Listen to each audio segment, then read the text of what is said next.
សូមអញ្ជើញលោកអ្នកនាងចុច like ឬចុច subscribe ដើម្បីទទួលបានព័ត៌មានថ្មីទាន់ហេតុការណ៍និងទស្សនាវីដេអូផ្សេងៗទៀតបានគ្រប់ពេលវេលា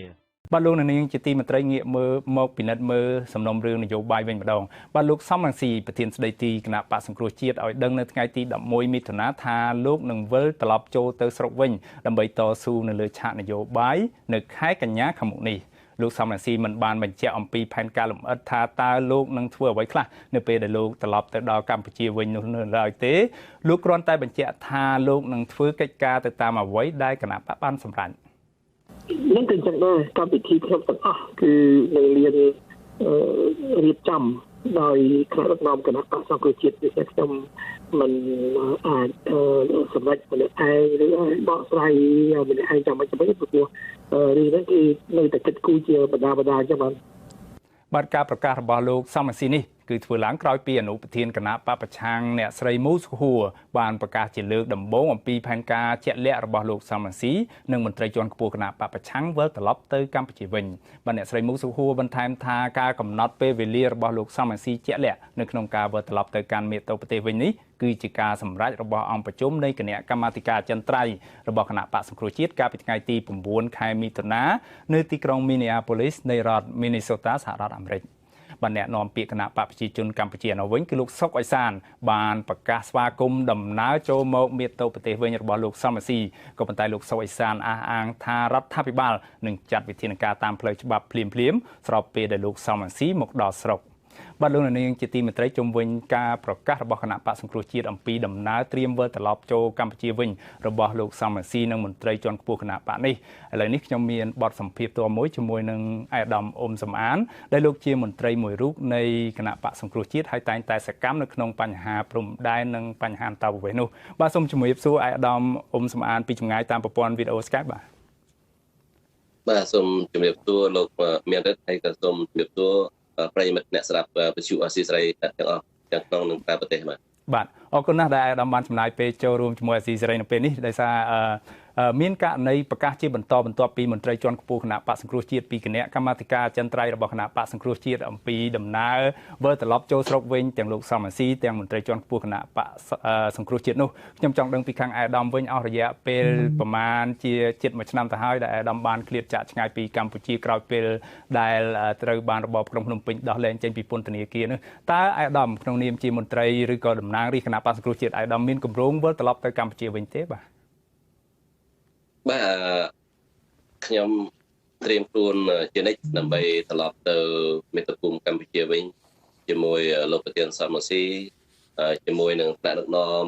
របស់គណៈបកប្រជាជាតិដើម្បីទៅជំរុញឲ្យមានការដោះលែងលោកកឹមសុខានិងអគ្គរដ្ឋាភិបាលទី1ទី2ដើម្បីឲ្យមានការបោះឆ្នោតឡើងវិញទី4គឺឲ្យមានការស្ដារពីរដ្ឋាភិបាលឡើងវិញហើយទី5គឺឲ្យមានដំណើរការនៃគណៈបកប្រជាជាតិឡើងវិញហើយការប្រជុំនៅរដ្ឋ Minnesota សហរដ្ឋអាមេរិកនេះខ្ញុំក៏បានចូលរួមផងដែរខ្ញុំបានចូលរួមពីថ្ងៃទើបតែត្រឡប់មកវិញពីថ្ងៃអាទិត្យបាទថ្ងៃអាទិត្យបាទអាដាមអ៊ុំស្មាននៅពេលដែលអាដាមបានចូលរួមនៅក្នុងកិច្ចប្រជុំគណៈកម្មាធិការអចិន្ត្រៃយ៍របស់គណៈបកសង្គ្រោះជាតិនៅ Minnesota នេះខ្ញុំចង់ដឹងថាតើហេតុអ្វីបានជាមានការដាក់ចេញជាពេលវេលានៅពេលនេះហាក់បីដូចជាមានពន្លឺខ្លះហើយថាដំណើរវិលត្រឡប់របស់មន្ត្រីជាន់ខ្ពស់គណៈបកសង្គ្រោះជាតិនិងអាដាមសំរងស៊ីជាដើមហ្នឹងគឺក្នុងអំឡុងពេលប្រមាណជា3ខែយ៉ាងយូរបំផុតទៀតនេះគឺមិនហួសពីខែកញ្ញានេះទេតើមូលហេតុអ្វីបានជាខែកញ្ញាក្លាយជាខែសំខាន់នៅក្នុងនេះតើអាចមានដំណោះស្រាយនយោបាយនៅមុនខែកញ្ញានេះឬយ៉ាងម៉េចអាដាមយើងដាក់ជាគោលការណ៍ថាក្នុងយ៉ាងយូរបំផុតខែកញ្ញានេះយើងនឹងត្រាំដឹកនាំគណៈបក្សប្រជាជាតិនឹងត្រឡប់ទៅកម្ពុជាវិញហ្នឹងហើយផែនការលម្អិតយ៉ាងម៉េចគឺជាការរៀបចំរបស់ថ្នាក់ដឹកនាំគណៈបក្សប្រជាជាតិការរៀបចំយុទ្ធសាស្ត្រយ៉ាងម៉េចគឺជាការសម្រេចរបស់ថ្នាក់ដឹកនាំគណៈបក្សប្រជាជាតិរៀបចំរបៀបម៉េចអាហ្នឹងខាងដឹកនាំគណៈបក្សប្រជាជាតិក៏នឹងជំរាបនៅពេលក្រោយទៀតយើងនឹងពិភាក្សាលម្អិតទៀតណាហើយការដែលយើងសម្រេចថាយើងត្រឡប់ទៅវិញក្នុងពេលឆាប់ៗនេះទី1យើងយល់ថា តែជាក្នុងខែ3ហ្នឹងសហភាពអឺរ៉ុបពេលនឹងសម្រេចពីការជួអនុគ្រោះពន្ធដល់កម្ពុជាអញ្ចឹងយើងមិនចង់ឲ្យមានការព្យួរការអនុគ្រោះពន្ធចំពោះកម្ពុជាទេព្រោះគណៈមានការជួការអនុគ្រោះពន្ធគឺធ្វើឲ្យបាត់បង់ការងាររាប់ម៉ឺននាក់ទៅដល់កម្មករនៅប្រទេសកម្ពុជាអាហ្នឹងនឹងអាចមានវិបត្តិសេដ្ឋកិច្ចកម្ពុជាធ្វើឲ្យមានការគឺចាប់ទៅដល់កម្មករនៅកម្ពុជាអញ្ចឹងយើងបានយើងសម្រាប់ចូលទៅកម្ពុជាវិញហ្នឹងមុនការអនុគ្រោះពន្ធដើម្បីកុំឲ្យមានការអនុគ្រោះពន្ធហើយយើងទៅនឹងពេលហ្នឹងគឺកម្មករអត់ការងារធ្វើហើយដូច្នេះយើងយល់ថាដំណាក់កាលហ្នឹងលោកហ៊ុនសែនក៏អាចសម្របសម្រួលជាមួយឬក៏ចរចាគ្នាពិភាក្សាគ្នាជាមួយនឹងគណៈបកជាតិដើម្បីកុំឲ្យមានការជួការអនុគ្រោះពន្ធផងដែរយើងយល់ថាហ៊ុនសែនក៏គាត់មិនចង់ឲ្យមានការជួអនុគ្រោះពន្ធទេបើសិនជាមានការជួការអនុគ្រោះពន្ធនិងកម្មករអត់ការងារធ្វើនឹងធ្វើបាតកម្មអាចប៉ះពាល់ទៅដល់អំណាចរបស់គាត់អញ្ចឹងគាត់អាចចារណាចំណុចហ្នឹងខ្ញុំយល់ថាចំណុចហ្នឹងហើយទី2យើងជាថ្នាក់ដឹកនាំគណៈបក្សប្រជាជាតិនេះក៏នៅក្រៅប្រទេសនេះរយៈពេលយូរដែរហើយយើងដល់ដំណាក់កាលដែលយើងត្រូវត្រឡប់ទៅប្រទេសកម្ពុជាវិញដើម្បីឲ្យមានការស្ដារប្រជាធិបតេយ្យនៅប្រទេសកម្ពុជាបាទអរគុណអាដាមអ៊ុំស្មានចំពោះចំណុចទី1ដែលអាដាមមានប្រសាសន៍ថាជាយាមបល័យលោករកពេលវេលាដើម្បីត្រឡប់ទៅកម្ពុជាវិញហ្នឹងធ្វើម៉េចស្របពេលដែលសហភាពអឺរ៉ុបកំពុងពិចារណាថ្លឹងថ្លែងថាតើត្រូវដកឬមិនដកប្រព័ន្ធអនុគ្រោះពន្ធ EBA ពីកម្ពុជានោះក៏ប៉ុន្តែទន្ទឹមនឹងដំណើរការដ៏ស្មុគស្មាញនឹងយូរនេះហាក់បីដូចជាត្រូវការពេលវេលាហ្នឹងកាន់តែយូរតទៅទៀតឥឡូវនេះត្រឹមតែមានរយៈពេលត្រឹមតែដំណាក់កាលទី1តែប៉ុណ្ណោះនៃនីតិវិធីតាមផ្លូវការហ្នឹងដែលគេចាប់ផ្ដើមធ្វើការស៊ើបអង្កេតឬក៏ដំណើរការចរចានៃលទ្ធភាពនៃការពិភាក្សានយោបាយហ្នឹងគឺត្រូវការរយៈពេល6ខែនេះតាំងពីខែ2មកនេះគឺដើម្បីឲ្យមានការកែលម្អលទ្ធិប្រជាធិបតេយ្យឬក៏សិទ្ធិសេរីភាពនៅកម្ពុជាហើយបើយើងមើលទៅគឺនៅខែ8នេះឯងនឹងបិទបញ្ចប់ដំណាក់កាលទី1នៃរយៈពេល6ខែនេះហើយតម្រាំតែទៅដល់ខែ2ឆ្នាំ2020បាទសំទោសគឺជាពេលវេលាចុងក្រោយនៃការសម្រេចចិត្តឯណោះហើយការសម្រេចចិត្តចូលជាធរមាននៃការយកពន្ធហ្នឹងដល់ទៅពាក់កណ្ដាលគឺខែ8ឆ្នាំ2020តើនេះមិនយូរពេកទេសម្រាប់ដំណោះស្រាយនយោបាយដែលអាដាមនិងគណៈបក្សសង្គ្រោះជាតិបានធ្វើក្នុងរយៈពេលកន្លងមកហ្នឹងហើយទីបំផុតទៅរបបក្រុងភ្នំពេញនៅតែបន្តកាន់កាប់អំណាចតាមរយៈការបោះឆ្នោតមួយដែលកើតចេញពីការបោះឆ្នោតដែលគេចាត់ទុកថាคล้ายៗនោះបាទខ្ញុំយល់ថាមិនតាន់ពុះពេលទេដោយសារត្រឹមខែ8នេះគេថាគេពិចារណាในការដើម្បីឈានទៅដល់ការផ្ដាច់ការអនុគ្រោះពន្ធនៅក្នុងខែ2ឆ្នាំ2020អញ្ចឹងមកថាដល់ខែ2ឆ្នាំ2020អាហ្នឹងគេសម្រេចចិត្តជួហើយអាហ្នឹងថាពេលហ្នឹងបានជាពេលដែលពុះពេលដែលរដ្ឋាភិបាលទៅចង់និយាយថាស្ដារពីតៃហ្នឹងក៏ពុះពេលសម្រាប់គាត់ស្ដារពីតៃដូច្នេះបើសិនជាមុនពេលហ្នឹងគាត់មានលទ្ធភាពដើម្បីពិចារណាចរចាជាមួយគណៈបក្សសង្គ្រោះជាតិនិយាយជាមួយគណៈបក្សជាតិដើម្បីស្ដារពីតៃនៅកម្ពុជាដើម្បីបញ្ជាការផ្ដាច់ការអនុគ្រោះពន្ធEBA ពីសហភាពអឺរ៉ុបដូច្នេះរដ្ឋាភិបាលមានពេលគ្រប់គ្រាន់ដើម្បីស្ដារពីតៃដើម្បីចរចាជាមួយគណៈបព្វប្រឆាំងកុំឲ្យមានគំនាបបន្ថែមទៀតពីសហគមន៍អឺរ៉ុបក៏ដូចជាសហគមន៍អន្តរជាតិបាទអាដាមអ៊ុំស្មានមួយវិញទៀតក្រោយពីមានការរំលាយគណៈបក្សសង្គ្រោះជាតិនិងរៀបចំការបោះឆ្នោតថាជាការคล้ายៗរួចមកហើយហ្នឹងគឺនៅសល់តែមួយខែទៀតហ្នឹងគឺគ្រប់ខួបមួយឆ្នាំនៃការរៀបចំការបោះឆ្នោតនិងការបង្កើតរដ្ឋាភិបាលដែលគេឯងចាត់ទុកថាមិនទាន់មានភាពស្របច្បាប់នោះតើអាដាមមើលឃើញចំណាត់ការរបស់អន្តរជាតិសហគមន៍អន្តរជាតិនៅពេលនេះទាំងសហភាពអឺរ៉ុបទាំងសហរដ្ឋអាមេរិកឬក៏ប្រទេសក្រុមនិយមប្រជាធិបតេយ្យផ្សេងៗទៀតហ្នឹងគ្រប់គ្រាន់ហើយឬនៅសម្រាប់ការចង់បាននឹងការទាមទារលទ្ធិប្រជាធិបតេយ្យពិតប្រាកដនៅកម្ពុជានោះបាទយើងឃើញថាគំនាបចំពោះរដ្ឋាភិបាលដើម្បីឲ្យមានការស្ដារប្រតិឡើងវិញដើម្បីឲ្យមានការដោះលែងរដ្ឋធម្មនុញ្ញសភាដើម្បីឲ្យមានការដំណើរការឡើងវិញនៃគណៈបក្សជាតិហ្នឹងយើងឃើញថាមានគំនាបខ្លាំងគួរសមហើយពីសហគមន៍អន្តរជាតិជាពិសេសពីសហរដ្ឋអាមេរិកនិងសហភាពអឺរ៉ុបក៏ប៉ុន្តែមិនទាន់គ្រប់គ្រាន់នៅឡើយទេវាមានគួរសមក៏ប៉ុន្តែអត់ទាន់គ្រប់គ្រាន់ទេអត់ទាន់គ្រប់គ្រាន់កន្លែងណាបាទពីសហគមន៍អន្តរជាតិ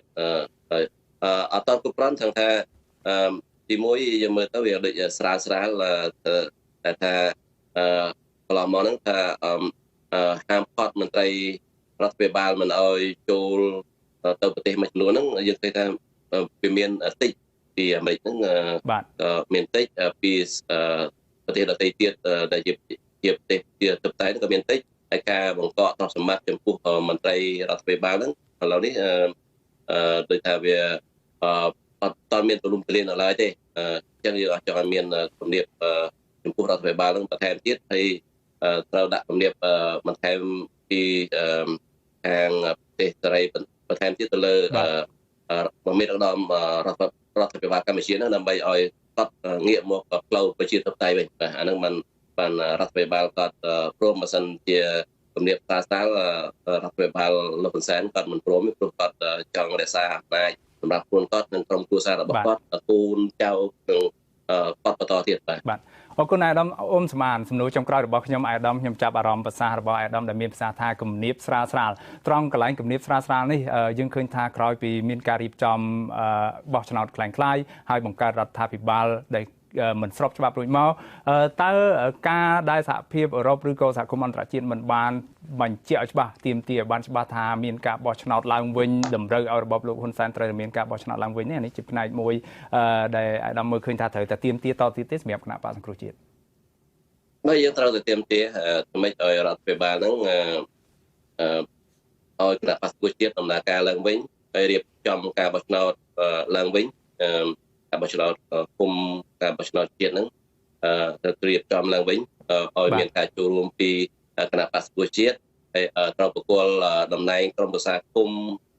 ដែលគណៈបក្សប្រជាជនប្លន់យកហ្នឹងមកវិញទៅប្រគល់តំណែងតំណាងរាស្ត្ររបស់គណៈបក្សប្រជាជាតិហ្នឹងឲ្យមកគណៈបក្សប្រជាជាតិវិញហើយត្រូវរៀបចំការបោះឆ្នោតហ្នឹងក្នុងពេលឆាប់ហ្នឹងដើម្បីឲ្យមានការទទួលស្គាល់ពីអន្តរជាតិថារដ្ឋាភិបាលហ្នឹងគឺបានស្ដារជារដ្ឋាភិបាលឡើងវិញហើយពេលហ្នឹងគេ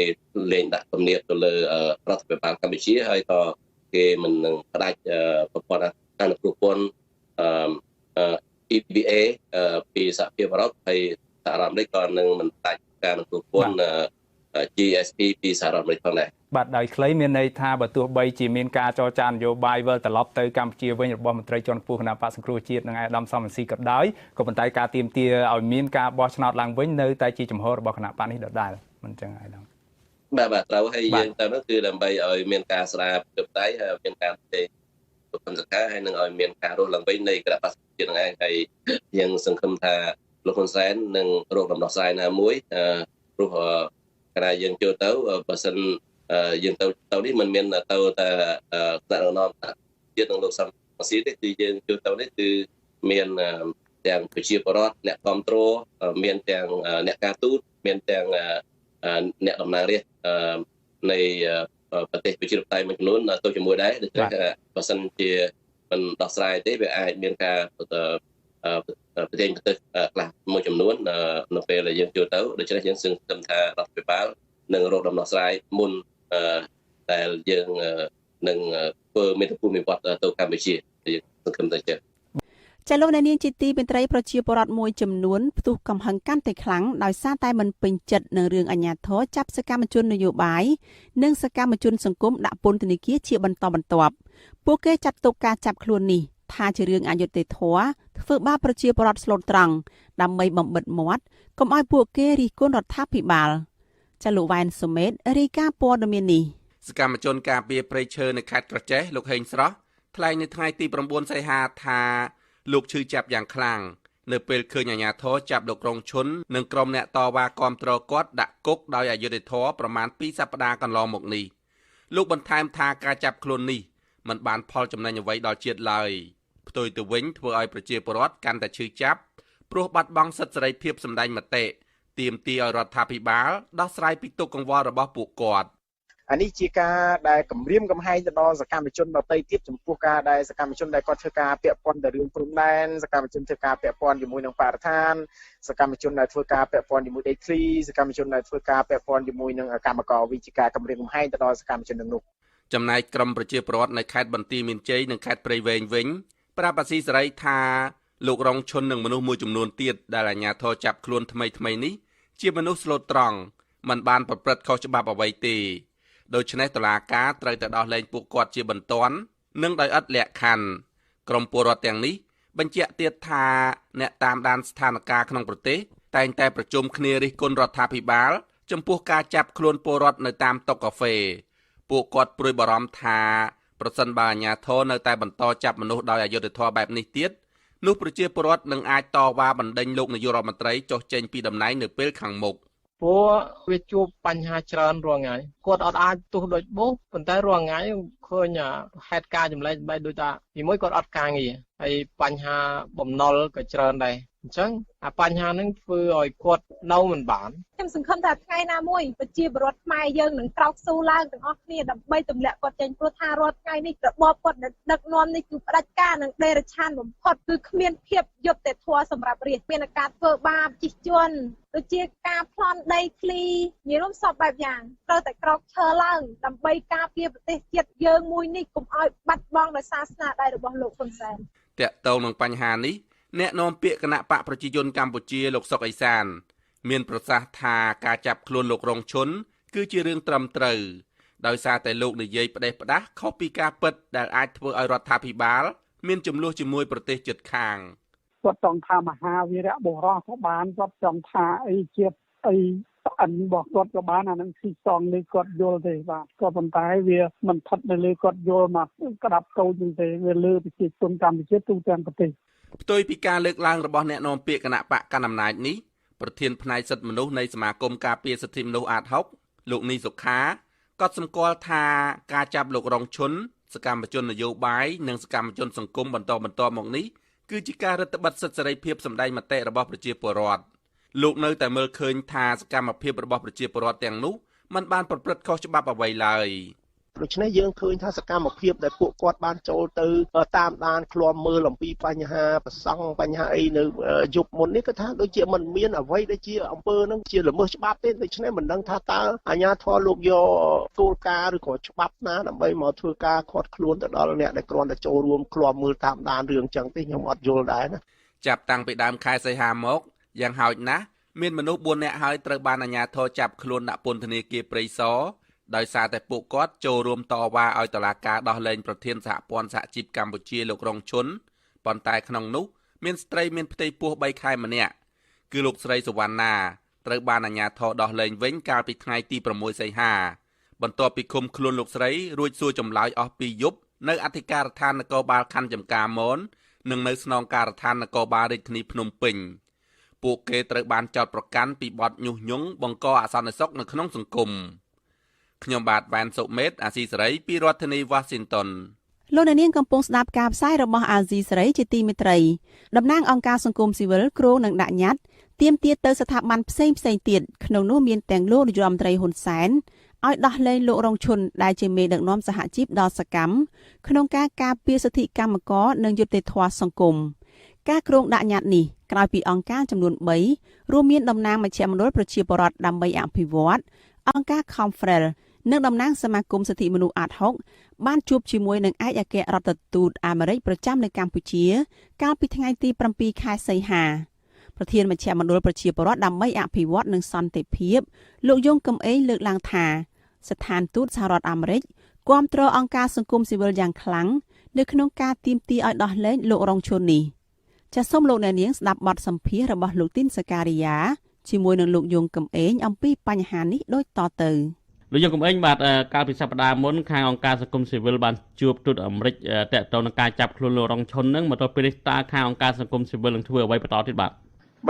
ជារួមគឺអង្គការសង្គមស៊ីវិលគឺយើងនៅតែបញ្ហាសេរីភាពបញ្ហាការអនុវត្តសេរីភាពរបស់ប្រជាពលរដ្ឋក៏ដូចជាប្រជាធិបតេយ្យក៏ដូចជាដែលគាត់ធ្វើបាតកម្មទាមទារតវ៉ាទាមទារអីហ្នឹងគឺសង្គមស៊ីវិលនៅតែតាមឃ្លាំមើលបាទអំពីការអនុវត្តសិទ្ធិសេរីភាពរបស់គាត់ណាបាទក៏យើងនឹងមានសេចក្តីថ្លែងការណ៍ជាបន្តទៅទៀតបាទពីការព្រួយបារម្ភនឹងទៅទៀតបាទនៅពេលណាដែលយើងមានព័ត៌មានបន្ថែមទៀតបាទនេះគឺ គឺអ្វីដែលជាសកម្មភាពដែលសង្គមស៊ីវិលអាចធ្វើទៅថ្ងៃមុខទៀតនោះបាទហើយក៏យើងនឹងបន្តជួបពិភាក្សាជាមួយនឹងអ្នកពាក់ព័ន្ធផ្សេងៗទៀតបាទតាមលទ្ធភាពដែលអាចធ្វើទៅបានបាទជាមួយនឹងខាងទូតឬក៏អ្នកពាក់ព័ន្ធផ្សេងៗទៀតបាទដើម្បីបង្ហាញនៅ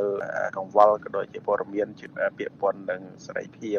គោលការណ៍នៃការអនុវត្តសេរីភាពជាទូទៅបាទហើយនឹងការធ្វើម៉េចឲ្យការបញ្ចេញមតិក៏ដូចជាការអនុវត្តសិទ្ធិសេរីភាពនោះកាន់តែមានភាពប្រសើរឡើងហើយក៏កុំឲ្យការអនុវត្តសិទ្ធិសេរីភាពហ្នឹងគឺប្រឈមជាមួយនឹងផ្លូវច្បាប់ឬក៏ការចាប់ដាក់ពន្ធនាគារចាក់តងទៅនឹងជួបអ្នកពាក់ព័ន្ធផ្សេងទៀតហ្នឹងមានក្រុមជួបទូតណាខ្លះថែមទៀតក៏ស្ថាប័នណាថែមទៀតបាទយើងមិនទាន់បានក្រុងជួបនៅឡើយទេព្រោះដោយសារតែលំហជាសប្តាហ៍ក្រោយហ្នឹងយើងគិតបាទព្រោះដោយសារតែឥឡូវនេះទាន់ហើយដោយសារយើងថ្ងៃសៅរ៍ថ្ងៃអាទិត្យទៅយើងបានមានពេលទៅជួបគេបន្តទៀតបាទបាទលោកយ៉ងកំឯងមួយទៀតតកតងករណីដែលជួបទូតអាមេរិកហ្នឹងអាចរំលឹកបានទេតើ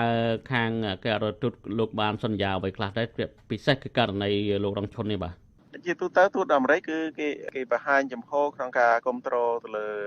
ការអនុវត្តនៅគោលការណ៍ជាធិបតេយ្យសេរីភាពក៏ដូចជាសិទ្ធិមនុស្សនៅកម្ពុជាណាបាទហើយខណ្ឌបំផុតគឺគេក៏មានការព្រួយបារម្ភអំពីសេរីភាពនៃការបញ្ចេញមតិដែរសិនបើមានការក្នុងករណីដែលមានការចាប់ខ្លួនអីចឹងណាបាទហើយខាងស្ថានទូតក៏គេនឹងបន្តក្រុមមើលតទៀតដែរបាទមួយទៀតលោករងឈុនត្រូវបានគេស្គាល់ថាជាមេដឹកនាំសហជីពដ៏សកម្មពិសេសនៅក្នុងការដឹកនាំធ្វើបាតកម្មជាដើមចំពោះអង្គការសង្គមស៊ីវិលវិញមកទល់ពេលនេះតើក្រៅពីការចេញសេចក្តីថ្លែងការណ៍ការជួបទូតអាមេរិកតើមានផែនការណាមួយជាក់លាក់ដាក់ញត្តិឬក៏ដាក់លិខិតទៅរដ្ឋាភិបាលដើម្បីឲ្យស្ដារលទ្ធិប្រជាធិបតេយ្យឲ្យគ្រប់សិទ្ធិមនុស្សពិសេសដល់លោករងឈុនវិញទេបាទបញ្ហាហ្នឹងគឺយើងកំពុងតែជជែកគ្នាដែរបាទសារតែសង្គមស៊ីវិលយើងត្រូវការជជែកគ្នាត្រូវការឲ្យមានការយល់ស្របមួយគ្នាបាទនៅក្នុងការធ្វើប្រតិកម្មបន្តទៀតជាមួយនឹងជាពិសេសជាមួយនឹង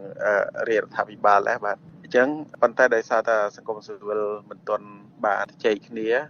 មិនទាន់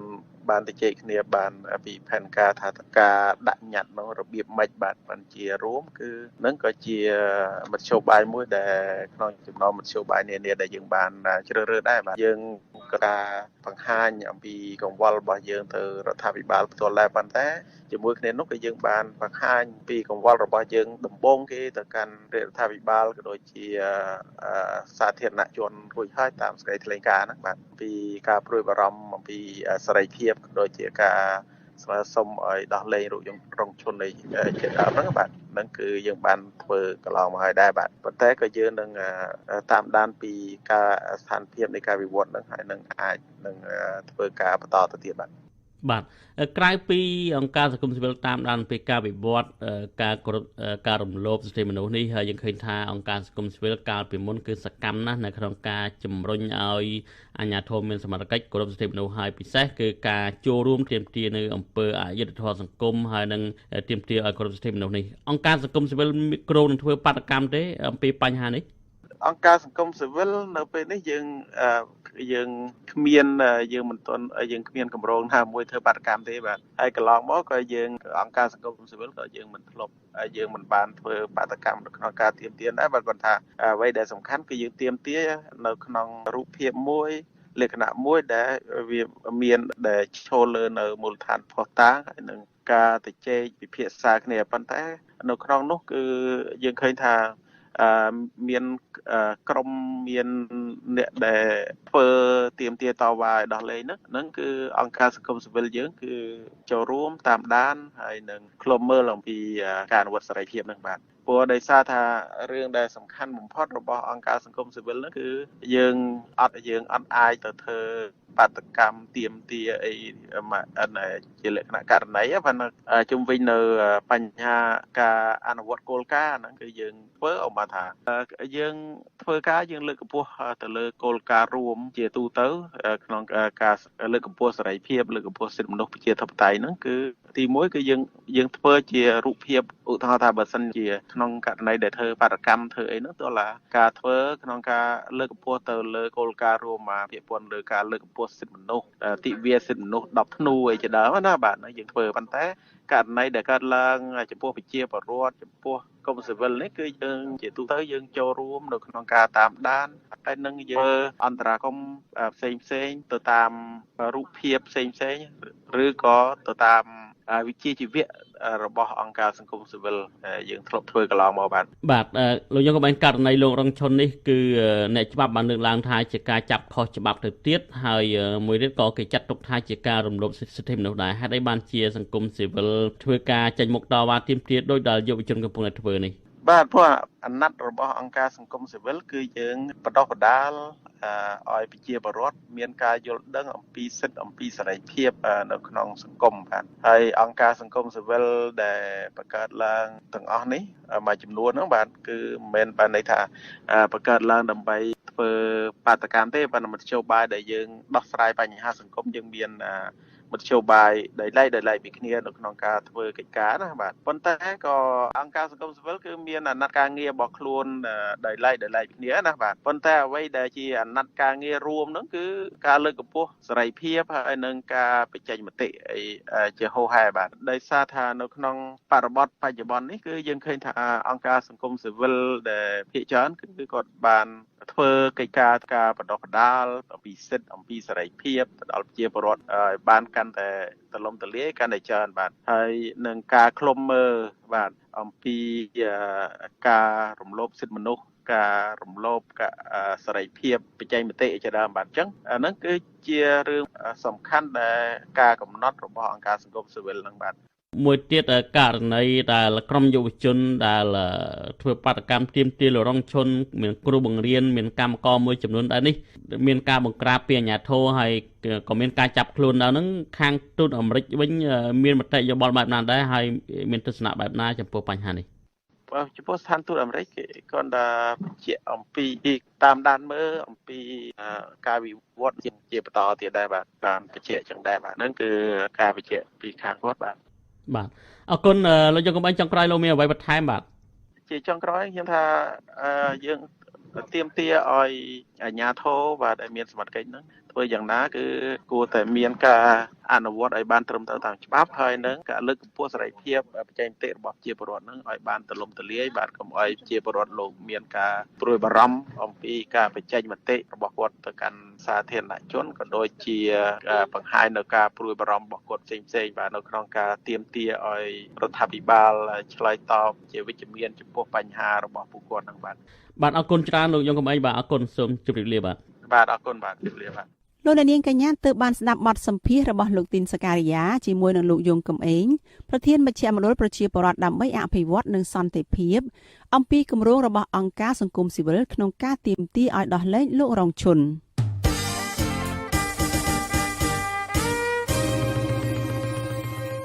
លោកនាងប្រិមិត្តអ្នកស្ដាប់ជាទីមេត្រីព័ត៌មានពីការទាមទារឲ្យដោះលែងលោករងឈុននេះដែរក្រុមអង្គការសង្កេតការណ៍ដើម្បីការពារអ្នកការពារសិទ្ធិមនុស្សហៅកាត់ថា OBS ថ្កោលទោសចំពោះការចាប់ខ្លួនប្រធានសហភាពសហជីពកម្ពុជាលោករងឈុននិងអំពាវនាវឲ្យអាជ្ញាធរក្រុងភ្នំពេញដោះលែងលោករងឈុនជាបន្ទាន់និងឥតលក្ខខណ្ឌអង្គការនេះបានពិពណ៌នានៅក្នុងលិខិតអំពាវនាវជាចំហមួយកាលពីថ្ងៃទី6ខែសីហាថាការចាប់ខ្លួនលោករងឈុនគឺជាការយាយីតាមអំពើចិត្តរបស់អាជ្ញាធរក្នុងបំណងដាក់ទណ្ឌកម្មទៅលើសកម្មភាពការពារសិទ្ធិមនុស្សដោយស្របច្បាប់របស់មេដឹកនាំសហជីពល្បីឈ្មោះរូបនេះអង្គការដដែលនេះលើកឡើងទៀតថាទង្វើនេះបង្កើនការព្រួយបារម្ភពីការដាក់សម្ពាធកាន់តែខ្លាំងទៅលើសេរីភាពបញ្ចេញមតិរបស់សហជីពឯករាជ្យនិងអ្នកការពារសិទ្ធិមនុស្សក្នុងលិខិតដដែលក្រុមអង្គការសង្កេតការណ៍ដើម្បីការពារអ្នកការពារសិទ្ធិមនុស្សដែលជាបណ្ដុំអង្គការការពារសិទ្ធិមនុស្សនិងមានដៃគូជាអង្គការធំៗចំនួន2គឺសហព័ន្ធអន្តរជាតិដើម្បីសិទ្ធិមនុស្សហៅកាត់ថា FIDH និងអង្គការពិភពលោកប្រឆាំងទារុណកម្មហៅកាត់ថា OMCT អំពាវនាវជាចំហឲ្យមានការចូលរួមសរសេរលិខិតទៅអ្នកដែលអង្គការនេះចាត់ទុកថាជាអ្នកពាក់ព័ន្ធនៅក្នុងការចាប់ខ្លួននិងមានឥទ្ធិពលអាចដោះលែងលោករងឈុនអ្នកទាំងនោះរួមមានលោកនាយករដ្ឋមន្ត្រីហ៊ុនសែនរដ្ឋមន្ត្រីក្រសួងមហាផ្ទៃលោកសខេង រដ្ឋមន្ត្រីក្រសួងយុតិធធម៌លោកកៅដរិទ្ធរដ្ឋមន្ត្រីក្រសួងការបរទេសលោកប្រាក់សុខុនប្រធានគណៈកម្មាធិការសិទ្ធិមនុស្សលោកកៅរេមីប្រធានគណៈមេធាវីកម្ពុជាលោកសួនវិសាលនិងតំណាងកម្ពុជាប្រចាំនៅអង្គការសហប្រជាជាតិលោកណៃសំអល់អង្គការអន្តរជាតិមានមូលដ្ឋាននៅអឺរ៉ុបទាំងនេះកត់សម្គាល់ថាការចាប់ខ្លួនលោករងឈុនកើតឡើងក្រោយពេលដែលលោកហ៊ានចេញសេចក្តីថ្លែងការណ៍ជំនួសពលរដ្ឋដែលបានត្អូញត្អែពីការបាត់បង់ដីស្រែដោយសារតែការបោះបង្គោលព្រំដែននៅក្នុងខេត្តត្បូងឃ្មុំលើសពីនេះការចាប់ខ្លួនលោករងឈុនបានធ្វើឡើងភ្លាមក្រោយលោកបានផ្ដល់បទសម្ភាសន៍ឲ្យសារព័ត៌មានដោយពិភាក្សាបន្ថែមលើការត្អូញត្អែរបស់ពលរដ្ឋនិងការឆ្លើយតបទៅនឹងសេចក្តីថ្លែងការណ៍របស់រដ្ឋាភិបាលដែលចាត់ទុកការលើកឡើងពីកង្វល់របស់ពលរដ្ឋនោះថាជាព័ត៌មានមិនពិតមន្ត្រីសិទ្ធិមនុស្សរបស់រដ្ឋាភិបាលនិងជាអ្នកនាំពាក្យក្រសួងយុតិធធម៌លោកចិនម៉ាលីនប្រាប់អាស៊ីសេរីកាលពីថ្ងៃសុក្រទី7ខែសីហាដោយហៅការជំរុញឲ្យដោះលែងលោករងឈុននេះថាជាការធ្វើឡើងដើម្បីការពារកូនជឹងរបស់អង្គការអន្តរជាតិទាំងនេះឲ្យរួចផុតពីការទទួលខុសត្រូវតាមច្បាប់បើទោះជាយ៉ាងណាមានអង្គការអន្តរជាតិនិងសហជីពអន្តរជាតិធំជាច្រើនបានចេញសេចក្តីថ្លែងការណ៍បន្តបន្ទាប់អំពាវនាវឲ្យដោះលែងនិងទម្លាក់ចោលបទចោទប្រកាន់ប្រឆាំងលោករងឈុនជាបន្ទាន់អង្គការទាំងនោះអំពាវនាវឲ្យរដ្ឋាភិបាលធានាថាអ្នកការពារសិទ្ធិមនុស្សអាចបំពេញសកម្មភាពសិទ្ធិមនុស្សស្របច្បាប់របស់ពួកគេដោយគ្មានការភ័យខ្លាចចំពោះការសងសឹកនិងការយាយីពីប្រព័ន្ធយុត្តិធម៌នៅកម្ពុជា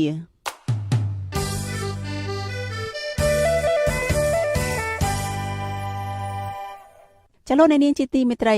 កាលពីចុងខែកក្កដាកន្លងទៅមានព័ត៌មានបរទេសចេញផ្សាយពីការប្រើប្រាស់នាឡិកាដៃតម្លៃរាប់លានដុល្លាររបស់លោកហ៊ុនសែនព្រមទាំងមានការរិះគន់ថានាឡិកាដៃទាំងនោះអាចជាប់ពាក់ព័ន្ធនឹងអំពើពុករលួយរហូតមកដល់ពេលនេះលោកហ៊ុនសែននិងមន្ត្រីរបស់លោកនៅរក្សាភាពស្ងៀមស្ងាត់មិនបកស្រាយរឿងនេះនៅឡើយទេតើមានមូលហេតុអ្វីបានជាលោកហ៊ុនសែននិងក្រុមមន្ត្រីមិនតបតអំពីបញ្ហានេះចាសសូមលោកអ្នកនាងរងចាំស្ដាប់សេចក្តីរាយការណ៍ពិស្ដារអំពីរឿងនេះនៅពេលបន្តិចទៀតនេះ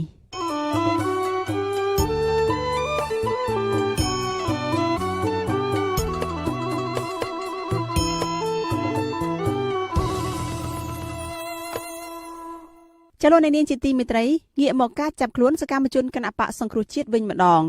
ម្ដាយយុវជនគណបកសង្គ្រោះជាតិត្អូញត្អែដោយក្តីបារម្ភពីកូនស្រី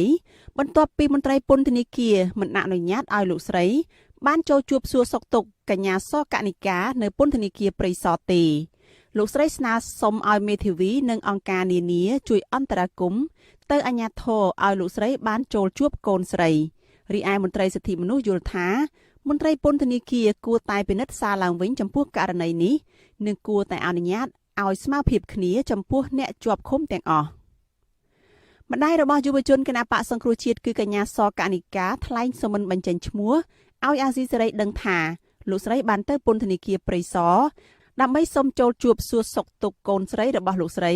ប៉ុន្តែមន្ត្រីពន្ធនាគារប្រាប់ថាត្រូវរងចាំការឃុំខ្លួនរយៈពេល14ថ្ងៃសិនលោកស្រីថាកូនស្រីរបស់លោកស្រីមិនបានប្រព្រឹត្តកំហុសដោយការចោទប្រកាន់របស់អាជ្ញាធរនោះទេស្របគ្នានេះនៅថ្ងៃទី10ខែសីហានេះលោកស្រីនឹងស្វែងរកកិច្ចអន្តរាគមន៍ពីមន្ត្រីអង្គការសង្គមស៊ីវិលនានាមេធាវីការពារក្តីឲ្យកូនលោកស្រីនិងស្ថាប័នផ្សេង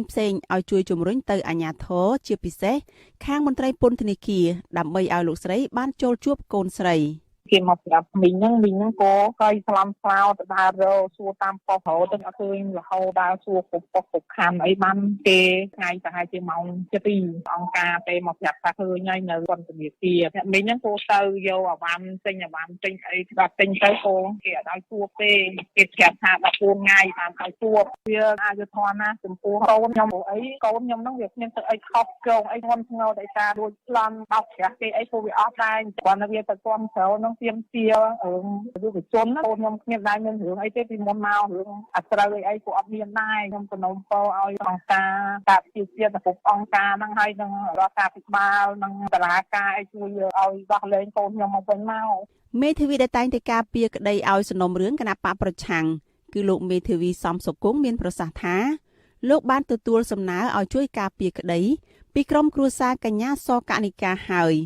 លោកគ្រងនឹងទៅជួបកូនក្តីរបស់លោកដើម្បីសាកសួរបន្ថែមជុំវិញការចាប់ខ្លួននេះនៅសប្តាហ៍ក្រោយ។ ខ្ញុំជាមេធាវីការពីខ្ញុំអត់ទាន់បានទៅជួបគាត់ដោយសារម្សិលមិញថ្ងៃនេះជាថ្ងៃចុងសប្តាហ៍ហើយសាងពន្ធនាគារថ្ងៃចុងសប្តាហ៍អញ្ចឹងការជួបកូនស្រីហ្នឹងហើយជាមិនត្រូវបានអនុញ្ញាតឲ្យជួបទេខ្ញុំនឹងរកពេលជួបគាត់ក្នុងសប្តាហ៍ក្រោយ កាលពីថ្ងៃទី 7 ខែសីហាអាជ្ញាធរក្រុងភ្នំពេញបានចាប់ខ្លួនយុវជន3រូបក្នុងនោះកញ្ញាសកនិកាគឺជាយុវជនគណបកសង្គ្រោះជាតិក្រោយពីពួកគេបានចេញពីសិក្ខាសាលាមួយនៅភោជនីយដ្ឋានទន្លេបាសាក់2ដោយមានគោលបំណងទៅចូលរួមដាក់ញត្តិនៅស្ថានទូតអាមេរិកស្ថានទូតបារាំងនិងអឺរ៉ុបទាមទាររដ្ឋាភិបាលដោះលែងលោករងឈុនបន្ទាប់មកអាជ្ញាធរបានដោះលែងសកម្មជនបរិស្ថានដែលជាបងប្អូនភ្លោះ2នាក់គឺលោកជុំហួតនិងជុំហួរក្រោយបង្ខំពួកគេឲ្យផ្តិតមេដៃឈប់តវ៉ាទៀតប៉ុន្តែអាជ្ញាធរនៅតែបន្តឃុំខ្លួនកញ្ញាសកនិកាអ្នកនាំពាក្យអគ្គនាយកដ្ឋានពន្ធនាគារលោកនុតសាវណ្ណាបានប្រាប់អាស៊ីសេរីថាជនត្រូវចោទគឺកញ្ញាសកនិកាត្រូវបានចាត់ទុកថាជាជនជាប់ឃុំដែលមានលំដាប់ថ្នាក់សន្តិសុខខ្ពស់និងត្រូវដាក់ឲ្យធ្វើចាត់តលិស័ករយៈពេល14ថ្ងៃជាមុនសិនតាមគោលការណ៍ក្រសួងដើម្បីការពារជំងឺឆ្លងផ្សេងៗទើបអនុញ្ញាតឲ្យក្រុមគ្រួសារអាចជួបសួរសុខទុក្ខបាន ដោយសារគាត់ត្រូវទៅចូលថ្មីជាជំត្រូវចោតអញ្ចឹងខាងមន្ត្រីក៏គាត់ចាត់ទុកថាត្រូវធ្វើចតលិស័កផងហើយណាមួយយើងចាត់ទុកថាជាជនជាប់ឃុំដែលមានចំណាត់ថ្នាក់សន្តិសុខខ្ពស់អញ្ចឹងការរៀបចំតើតែខាងយើងរៀបចំឯកសារកដាស្នាមអីហើយរៀបចំកន្លែងឃុំអីត្រឹមត្រូវហើយអានឹងបានគេឲ្យជួបភ្លាមអញ្ចឹងគេពិចារណាយើងមិនអនុញ្ញាតទេលោកត្រាតែមានករណីចាំបាច់វាជាគោលការណ៍របស់រដ្ឋាភិបាលយើងអត់អាចធ្វើល្មើសនឹងគោលការណ៍រួមនឹងបានទេយើងអនុញ្ញាតឲ្យជួបសួរសុខទុក្ខវិញធម្មតាប៉ុន្តែឲ្យគាត់ធ្វើចតលិស័កផុតការកំណត់របស់យើងនឹងឲ្យយើងធានាបានថាគាត់មិនមានជំងឺឆ្លងអីនឹងហើយទើបយើងអនុញ្ញាតឲ្យមានការជួបធម្មតាប៉ុន្តែប្រធានផ្នែកសិទ្ធិមនុស្សនៃសមាគមការពារសិទ្ធិមនុស្សអាត6លោកនីសុខាយល់ថានៅក្នុងច្បាប់នៃការគ្រប់គ្រងពន្ធនាគារមិនមានចែងពីការដាក់ឲ្យធ្វើចាត់តលិស័ក14ថ្ងៃដោយមិនឲ្យក្រុមគ្រួសារទៅជួបសួរសុខទុក្ខនិងបែងចែកអ្នកទោសឲ្យស្ថិតនៅក្នុងលក្ខខណ្ឌណាមួយផ្សេងគ្នានោះទេយើងដឹងថានៅក្នុងស្ថានភាពបច្ចុប្បន្នការបង្ការការពារនៅវីរុសឆ្លងនេះគ្រប់តែស្ថាប័ននិងស្ថាប័នណាក៏មានការបង្ការអញ្ចឹងដូចគ្នាដែរប៉ុន្តែគាត់ថាឲ្យការបង្ការនឹងឲ្យវាសមហេតុផលដូចទៅនឹងអ្នកដែលជាប់ផ្សេងទៀតកុំឲ្យអ្នកជាប់ផ្សេងទៀតជួបបានហើយយើងភៀសខាំងមិនឲ្យតែគាត់ជាបុគ្គលម្នាក់ឬក៏បុគ្គលណាដែលយើងយល់ថាមិនអាចជួបបានអានឹងវាជាការកម្រិតមួយដែលខុសវាមិនមែនជារឿងផ្លូវច្បាប់ឬក៏មិនមែនជារឿងការបង្ការពិតប្រាកដទេអានឹងវាជារឿងផ្សេងពីនឹងហើយកណាយើងបង្ការតែគាត់ម្នាក់ហើយអ្នកដទៃទៀតយើងអត់ធ្វើការបង្ការបែបហ្នឹងលោកស្នើបន្តថាមន្ត្រីពន្ធនាគារគួរតែសម្រួលឲ្យខាងក្រុមគ្រួសារកញ្ញាសកនិកាអាចជួបសួរសុខទុក្ខគ្នាបានតាមរយៈការដាក់របាំងកញ្ចក់ឬការរក្សាគម្លាតជាដើមមន្ត្រីសិទ្ធិមនុស្សយល់ឃើញថាសកម្មភាពអាជ្ញាធរដែលបានបង្ក្រាបនិងចាប់ខ្លួនយុវជនដែលបានចូលរួមនៅក្នុងសកម្មភាពសង្គមដូចជាការតវ៉ាដោយសន្តិវិធីទាមទារដោះលែងលោករងឈុនជាដើមគឺមិនមែនជាការអនុវត្តច្បាប់ទេតែជាការបង្ហាញពីការរឹតបន្តឹងសេរីភាពក្នុងការបញ្ចេញមតិសេរីភាពនៅក្នុងការជួបជុំរបស់ប្រជាពលរដ្ឋដែលបានធានាដោយច្បាប់ជាតិនិងច្បាប់អន្តរជាតិកញ្ញាសកនិកាត្រូវបានអាជ្ញាធរចាប់ខ្លួនក្រោមបទចោទប្រកាន់ថាញុះញង់បង្កឲ្យមានភាពវឹកវរធ្ងន់ធ្ងរដល់សន្តិសុខសង្គមនិងបានបញ្ជូននាងទៅឃុំខ្លួនបណ្ដោះអាសន្ននៅពន្ធនាគារព្រៃសរកាលពីថ្ងៃទី7 ខែសីហាម្ដាយរបស់កញ្ញាស្នើសុំឲ្យអង្គការជាតិនិងអន្តរជាតិសង្គមស៊ីវិលបណ្ដាសារព័ត៌មាននានាជួយរកយុត្តិធម៌ឲ្យកូនស្រីដោយជួយជំរុញទៅខាងរដ្ឋាភិបាលឲ្យដោះលែងកូនលោកស្រីឲ្យមានសេរីភាពឡើងវិញ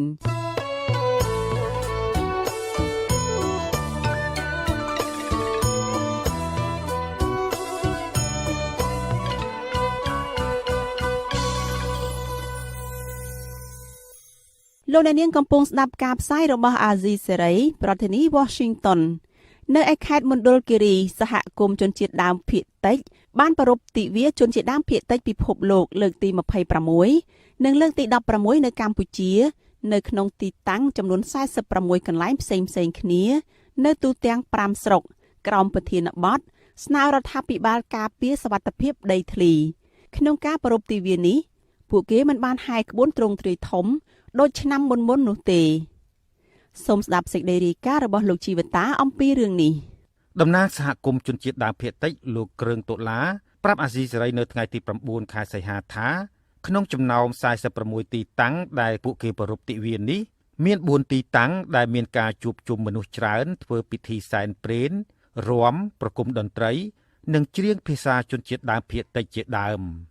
លោកថាអាជ្ញាធរមិនបានរារាំងពួកគេក្នុងការប្រារព្ធទិវានេះទេ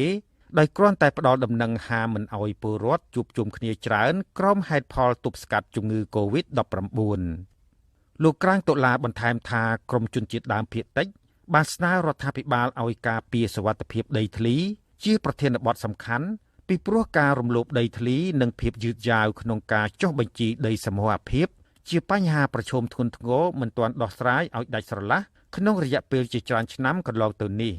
លោកថាប្រការនេះបានផ្ដល់ឱកាសឲ្យអ្នកមានអំណាចរំលោភដីធ្លីសហគមន៍និងបំពានដីអភិរក្សរាប់ពាន់ហិកតាប៉ះពាល់សិទ្ធិជនជាតិដើមភាគតិចធ្ងន់ធ្ងរចំពោះការគោរពសិទ្ធិជនជាតិដើមភាគយើងឃើញថាមានច្បាប់ហូរហែមានការលើកទឹកចិត្តហូរហែប៉ុន្តែអាជ្ញាធរមូលដ្ឋាននៅតែមានការគៀបសង្កត់នៅតែមានការរារាំងនៅតែមានការបំផិតបំភ័យគម្រាមកំហែងពន្ធលោកក្រាញ់តុលាបន្ថែមទៀតថាជនជាតិដើមភាគតិចជាច្រើនអ្នកបានស្លៀកពាក់ប្រពៃណីជួបជុំគ្នានៅឃុំប៊ូស្រាឃុំដាក់ដាំនិងស្រុកកោះញែកបង្ហាញសារនៅក្នុងបដាស្នើរដ្ឋាភិបាលនិងអាជ្ញាធរខេត្តមណ្ឌលគិរីឲ្យធានាការពារសិទ្ធិដីធ្លីធនធានធម្មជាតិនិងប្រពៃណីវប្បធម៌របស់ជនជាតិដើមភាគតិចដែលកំពុងរងការរំលោភបំពានធ្ងន់ធ្ងរពីសំណាក់បុគ្គលមានអំណាចជាពិសេសពីមន្ត្រីធំក្នុងជួររដ្ឋាភិបាលប្រធានបណ្ដាញសហគមន៍ជនជាតិដើមភាគតិចខេត្តមណ្ឌលគិរីអ្នកស្រីភ្លឹកភិរមមើលឃើញថាការរំលោភដីធ្លីគឺជាក្តីកង្វល់យ៉ាងខ្លាំងដែលជនជាតិដើមភាគតិចគ្រប់តំបន់រងផលប៉ះពាល់និងប៉ះទង្គិចជាមួយបុគ្គលមានអំណាចនិងមន្ត្រីរាជការដែលបានរំលោភសិទ្ធិរបស់ពួកគេ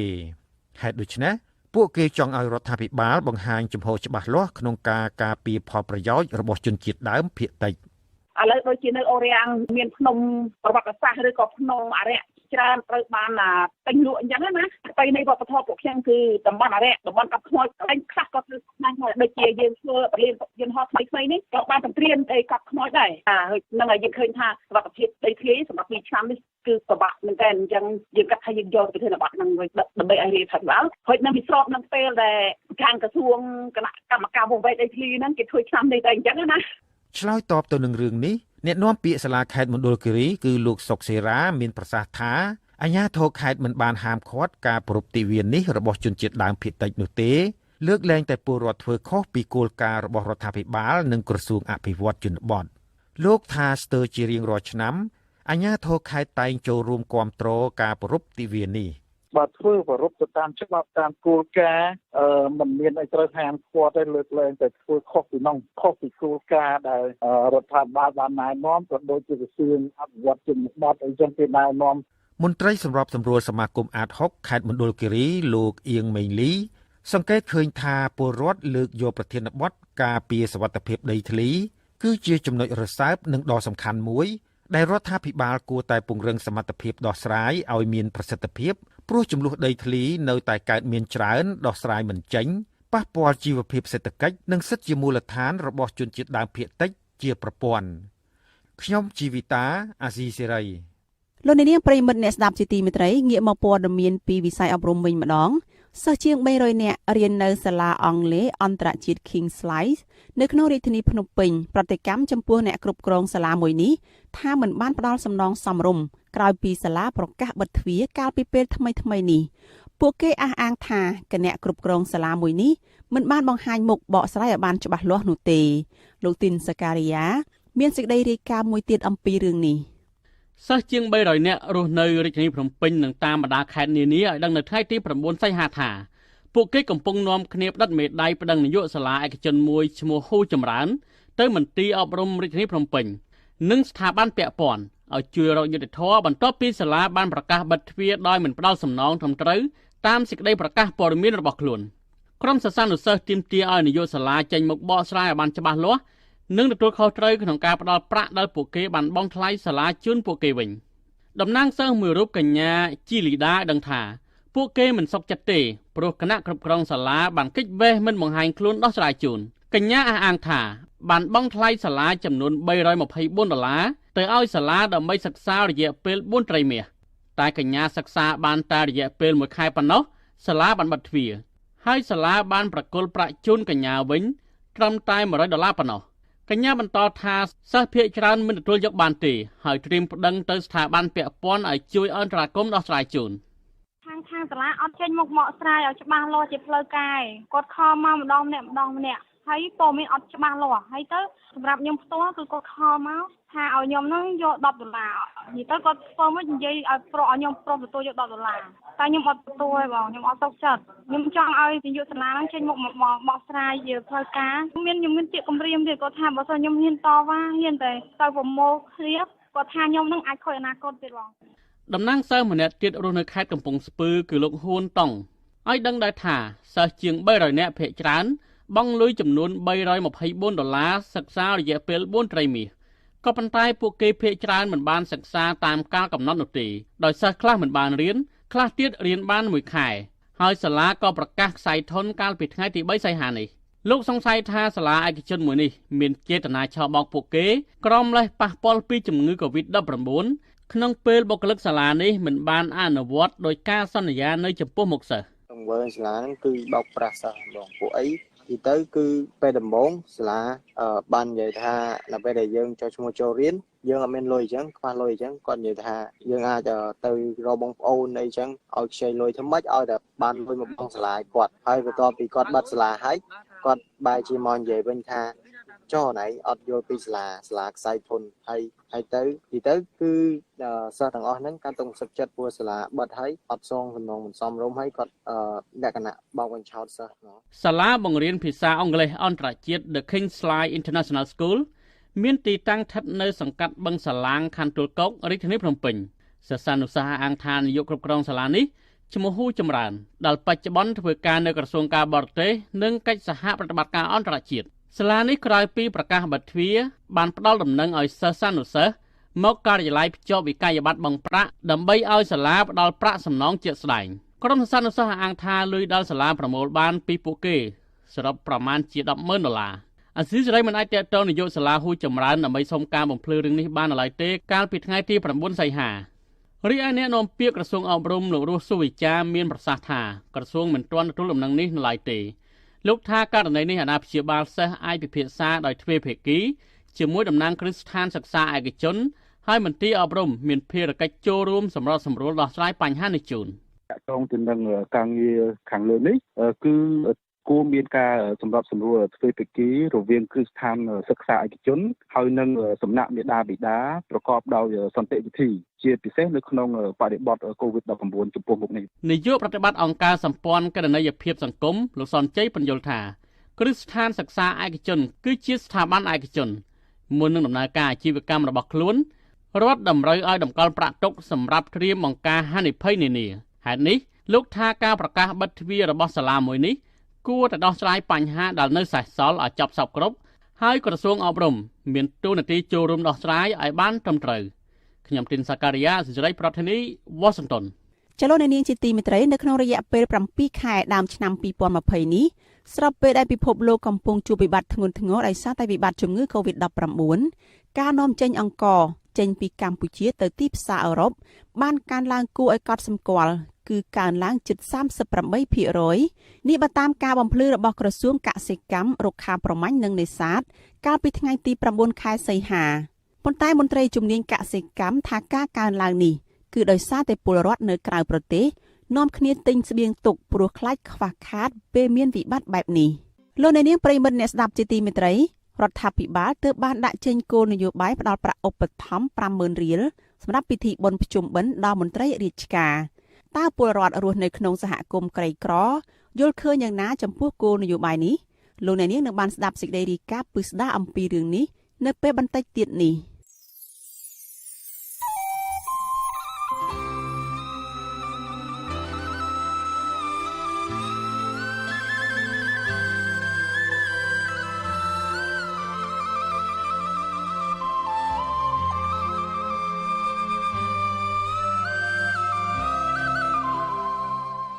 ចលនានាងជាទីមេត្រីព័ត៌មានតាក់ទងនឹងជំងឺ Covid-19 វិញម្ដងក្រសួងសុខាភិបាលរកឃើញស្ត្រីចំនួន2នាក់ទៀតកើតជំងឺ Covid-19 ក្នុងនោះមានស្ត្រីខ្មែរម្នាក់នៅក្នុងក្រុមកងរក្សាសន្តិសុខអង្គការសហប្រជាជាតិមួកខៀវនិងម្នាក់ទៀតជាស្ត្រីជនជាតិកាណាដា សេចក្តីប្រកាសព័ត៌មានរបស់ក្រសួងសុខាភិបាលកាលពីថ្ងៃទី9ខែសីហាម្សិលមិញថាស្ត្រីខ្មែរដែលមានវ័យ27ឆ្នាំម្នាក់នៅក្នុងក្រុមមួកខៀវបានត្រឡប់មកពីប្រទេសម៉ាលីហើយត្រូវរកឃើញថាមានជំងឺ Covid-19 ក្នុងការធ្វើតេស្តលើកទី5ហើយពេលនេះស្ត្រីរូបនោះកំពុងសម្រាកព្យាបាលនៅមន្ទីរពេទ្យបង្អែកនៅក្នុងក្រុងតាខ្មៅចំណែកស្ត្រីមានជំងឺម្នាក់ទៀតគឺជាជនជាតិកាណាដាអាយុ41ឆ្នាំធ្វើដំណើរជាមួយកូន2នាក់មកពីប្រទេសអ៊ុយបេគីស្ថានកាត់តាមឌូបៃនិងប្រទេសកូរ៉េខាងត្បូងហើយបច្ចុប្បន្នកំពុងសម្រាកព្យាបាលនៅមន្ទីរពេទ្យមិត្តភាពខ្មែរសូវៀតក្រសួងសុខាភិបាលដដែលឲ្យដឹងទៀតថាក្នុងជើងហោះហើរនោះមានអ្នកដំណើរចំនួន94នាក់ហើយអ្នកដែលមានលទ្ធផលតេស្តអវិជ្ជមានត្រូវដាក់ឲ្យធ្វើចាត់តល័យស័កនៅតាមទីតាំងមួយចំនួនក្នុងនោះកូនរបស់ស្ត្រីជនជាតិកាណាដាត្រូវគេដាក់នៅក្នុងលំនៅឋានមួយក្នុងរាជធានីភ្នំពេញ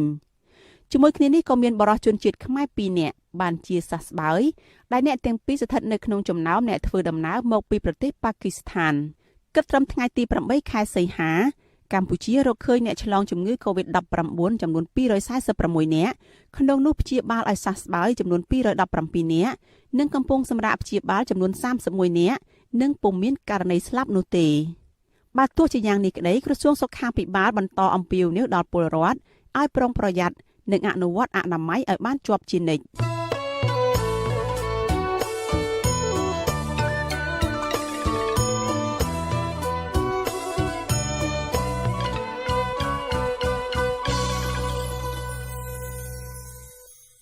លោកនាងកញ្ញាប្រិមិត្តអ្នកស្ដាប់អាស៊ីសេរីជាទីមេត្រីលោកនាយករដ្ឋមន្ត្រីហ៊ុនសែននិងមន្ត្រីរបស់លោករក្សាភាពស្ងៀមស្ងាត់មិនបកស្រាយអ្វីទាំងអស់រឿងប្រើប្រាស់នាឡិកាដៃតម្លៃរាប់លានដុល្លារខណៈមានការរិះគន់ថានាឡិកាដៃនេះអាចជាប់ពាក់ព័ន្ធនឹងអំពើពុករលួយអ្នកវិភាគនិងអ្នកខ្លំមើលបញ្ហាសង្គមយល់ថាការរក្សាភាពស្ងៀមស្ងាត់បែបនេះក៏ព្រោះតែពួកគេគ្មានលេសសមរម្យលោកសេកបណ្ឌិតរាយការណ៍អំពីរឿងនេះខុសពីសពមួយដងនៅពេលដែលមានការរិះគន់ឬចោទប្រកាន់ធ្ងន់ធ្ងរពីអ្វីមួយជាទូទៅលោកហ៊ុនសែនតែងតែចេញមុខប្រតិកម្មភ្លាមក៏ប៉ុន្តែករណីប្រជាពលរដ្ឋរិះគន់លោកអំពីការប្រើប្រាស់នាឡិកាដៃតម្លៃរាប់លានដុល្លារនៅពេលនេះលោកហ៊ុនសែនបែរជារក្សាភាពស្ងៀមស្ងាត់ហើយសូម្បីតែមន្ត្រីរបស់លោកក៏មិនហ៊ានមកបកស្រាយអ្វីដែរអ្នកនាំពាក្យគណៈបកប្រជាជនកម្ពុជាលោកសុកអេសានឆ្លើយតបដដែលថាការប្រើប្រាស់នាឡិកានោះគឺរឿងឯកជនភាពរបស់លោកនាយករដ្ឋមន្ត្រីដូច្នេះលោកសូមមិនបកស្រាយអ្វីលើសពីនេះឡើយខ្ញុំមិនអាចនិយាយលើសពីនឹងបានទេពាក់ព័ន្ធដល់ឯកជនភាពហើយនឹងប៉ះពាល់ដល់សិទ្ធិបុគ្គលទាំងនេះទោះបីបងប្អូនចង់ដឹងយ៉ាងណាក៏ខ្ញុំមិននិយាយដែរបាទចំពោះមន្ទិលសង្ស័យថាលោកហ៊ុនសែនបានទទួលនាឡិកាដៃពីមហាសេដ្ឋីនិងជាអតីតនាយករដ្ឋមន្ត្រីថៃលោកថាក់ស៊ីនស៊ីនវត្តនោះលោកសុកអេសានថាលោកមិនបានដឹងនោះទេទោះយ៉ាងណាលោកសុកអេសានធ្លាប់បានប្រាប់អាស៊ីសេរីថានាឡិកាដៃដ៏ប្រណិតនោះអាចជាកាដូរបស់មហាសេដ្ឋីណាមួយហើយមេបករបស់លោកស័ក្តិសមក្នុងការប្រើប្រាស់របស់មានតម្លៃប្រភេទនេះអាស៊ីសេរីនៅពុំទាន់អាចតាក់ទងមហាសេដ្ឋីថៃលោកថាក់ស៊ីនដើម្បីឆ្លើយតបអំពីបញ្ហានេះបានទេចំណែកប្រធានអង្គភិបអ្នកណែនាំពាក្យរដ្ឋាភិបាលលោកផៃស៊ីផានក៏បានលើកឡើងស្រដៀងគ្នានឹងលោកសុកអេសានដែរថាលោកមិនអាចឆ្លើយតបអ្វីបានទេអំពីរឿងនាឡិកាដៃរបស់លោកនាយករដ្ឋមន្ត្រីហ៊ុនសែននោះព្រោះលោកចាត់ទុកថាជារឿងឯកជនខ្ញុំអត់ដឹងថាគាត់មាននាឡិកាហ្នឹងទី1ហើយតើនាឡិកាហ្នឹងបើមានហ្នឹងដោយសារអីក៏អត់ដឹងឲ្យខ្ញុំឆ្លើយពីការណាសុំទោសអាហ្នឹងជារឿងឯកជនទេកាលពីថ្ងៃទី28ខែកក្កដាបណ្ដាញព័ត៌មានតាមប្រព័ន្ធអ៊ីនធឺណិតឈ្មោះថា Vice បានចេញផ្សាយអត្ថបទមួយថាលោកហ៊ុនសែនជានាយករដ្ឋមន្ត្រីនៃប្រទេសក្រីក្រមួយមានប្រាក់ខែត្រឹម10លានរៀលឬប្រមាណ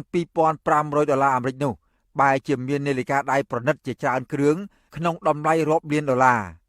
សារព័ត៌មានអន្តរជាតិដដែលនេះសរសេរយ៉ាងល្បិតថានាឡិកាដៃដ៏ប្រណិតមួយគ្រឿងថ្មីទៀតដែលលោកនាយករដ្ឋមន្ត្រីហ៊ុនសែនកំពុងពាក់នៅក្នុងពេលថ្មីនេះគឺជាប្រភេទនាឡិកាដៃម៉ាក Patek Philippe ផលិតនៅប្រទេសស្វីសក្នុងអំឡុងឆ្នាំ2014ដល់ឆ្នាំ2016មានតម្លៃ$1,200,000ហើយបច្ចុប្បន្ននាឡិកាប្រភេទនេះមានតម្លៃដល់$3លាននៅពេលដែលគេដាក់ដេញថ្លៃនាឡិកានេះគឺផលិតចេញពីមាសពណ៌សហើយរចនាដោយដៃយ៉ាងពិសេសជាមួយគ្នានេះគេក៏ប្រទះឃើញថាលោកនាយករដ្ឋមន្ត្រីធ្លាប់ពាក់នាឡិកាដៃជាច្រើនដែលមានតម្លៃសរុបដល់ទៅ$9លានក្នុងនោះ ក៏មាននាឡិកាដៃ Mark Richard Mille ដែលជានាឡិកាដៃប្រភេទកម្រគឺមានតែចំនួន55គ្រឿងនៅលើពិភពលោកប៉ុណ្ណោះក្រោយការចុះផ្សាយអត្ថបទនេះប្រជាពលរដ្ឋមួយចំនួនបានបញ្ចេញមតិថាជារឿងអាម៉ាស់បំផុតដែលលោកហ៊ុនសែនគឺជានាយករដ្ឋមន្ត្រីនៃប្រទេសក្រីក្រមួយបែរជាមានលទ្ធភាពប្រើប្រាស់នាឡិកាដៃតម្លៃរាប់លានដុល្លារពួកគេសង្ស័យថានាឡិកាដៃនេះបានមកពីអំពើពុករលួយ